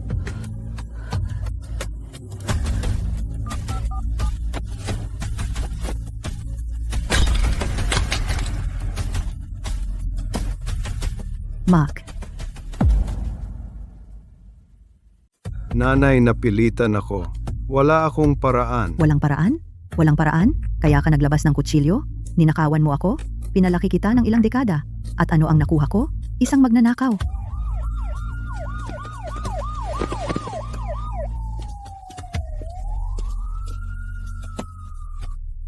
Inirereklamo ka ng tangkang kidnapping, sumama ka sa amin. Nanay, nagkamali ako. Alam kong nagulo ko ang lahat. Iligtas mo ako. Ayaw kong makulong. Ikaw ang pumili ng landas na ito. Tingnan mo kung saan ka napunta. Ngayon, kailangan mong harapin ang mga kahihinatnan. Anong oras na? Bakit wala pa ring balita? So, nakuha mo ba? Kamag-anak ka ni na Mark at David. Sila ay pinaghihinala ang nagtangka ng kidnapping. Nasa kustodiya ng pulis sila. Pumunta ka agad sa istasyon ng pulis para makipagtulungan. Nanay, mukha kang grabe. Anong problema, Toby? Sumama kay mommy? Saan? Nasaan sina tatay at lolo? Huwag kang magtanong ng marami. Sumunod ka lang sa akin. At ang walang kwentang tatay mong iyon. Simula ngayon, magkunwari kang wala siya.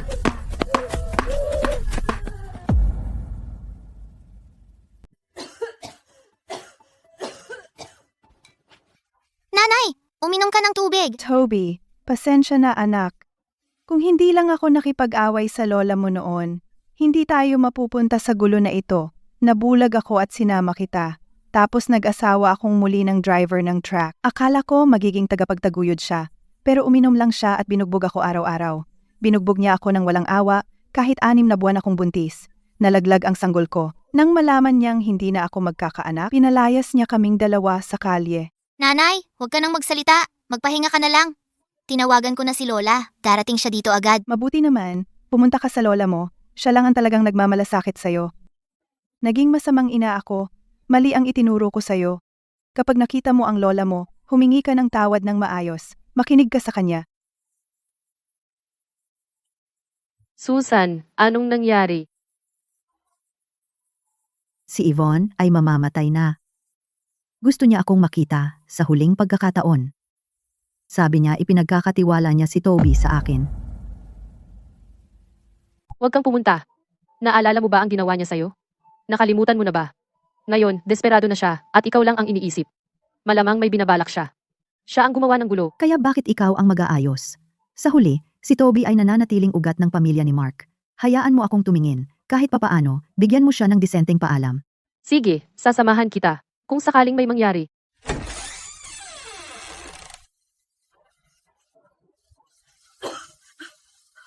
Nanay, dumating ka. Wala na akong maraming araw. Wala akong pakialam kung mamatay ako. Pero si Toby ay inosente. Siya ay mula sa pamilya ni Mark. Pakiusap, tanggapin mo siya. Sobra ko siyang na-spoil dati. Kaya pwede mo siyang disiplinahin kahit paano. Kapag nasa ilalim na ako ng lupa, magtatrabaho akong parang kabayo para makabawi sa'yo. Lola, mali ako. Magiging maayos na ako mula ngayon. Mag-aaral ng mabuti at ipagmamalaki mo ako. Pakiusap, huwag mo akong iwan. Ako na ang mag-aalaga sa bata.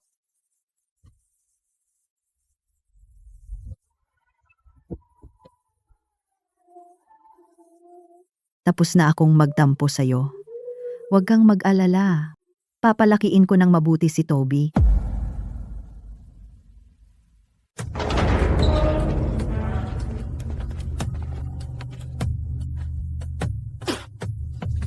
Mark, sa loob ng 5 taon na ito, bakit hindi man lang ako binisita ni Yvonne? May nangyari ba? Hindi ko rin siya ma-contact. Wala kahit isang liham mula sa kanya sa mga taong ito. Imposible. Buntis siya noon. Paano siya basta na lang nawala? Hindi, kailangan ko munang hanapin ang anak ko. Alam niya kung nasaan si Yvonne. John, Tay, paano ka nakalabas? lumabas na ako. Natapos na ang sentensya ko. Mananatili ako sa iyo simula ngayon. Oo, tama. So nasaan ang kapatid mo? Bakit hindi niya ako tinawagan sa loob ng maraming taon? Namatay siya sa sakit 3 taon na ang nakalipas. Narinig ko na nag-asawa ulit, nag-away, na miscarry, at nauwi sa sakit na walang mag-aalaga. Namatay mag-isa sa inuupahang silid na iyon. Yvonne! Yvonne ko! Paano siya namatay? John, sino yan? Nakatayo diyan na madumi sa baba. Ang gulo-gulo. Ito ang tatay ko. Kakalabas lang. Ang presong iyan ang tatay mo. Imposible. Hindi siya papasok sa bahay na ito. Basag at may record siya. Huwag mong turuan ng masamang bisyo ang anak ko. Ikaw, ako ang biyanan mo. Hindi ka biyanan ko. Maliit ang bahay namin. Hindi kayang tumanggap ng isang malaking VIP tulad mo. Tay, talagang hindi convenient sa akin. Eto $300. Kunin mo. Maghanap ka ng sarili mong matutuluyan. Huwag mo na akong hanapin ulit.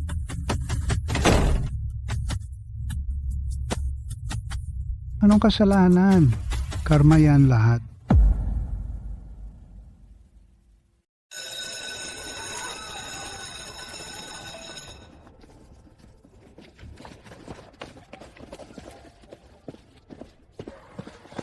Nanay, Toby. Lola, sino siya? Hindi ko siya kilala. Toby. Ako si tatay. Hindi mo ba kilala si tatay? Wala akong tatay. Si Lola at Tia lang ang mayroon ako. Masama kang tao. Mark, mabuti naman si Toby ngayon. Kung gusto mo ang pinakamabuti para sa kanya, huwag mo na siyang gambalain. Nanay, alam kong mali ako. Bastos ako. Walang puso ako. Hindi ako karapat-dapat na maging anak mo. Hindi rin ako karapat-dapat na maging tatay ni Toby. Huwag kang mag-alala. Hindi na ako lilitaw sa harap mo. At gagambala sa buhay ninyo.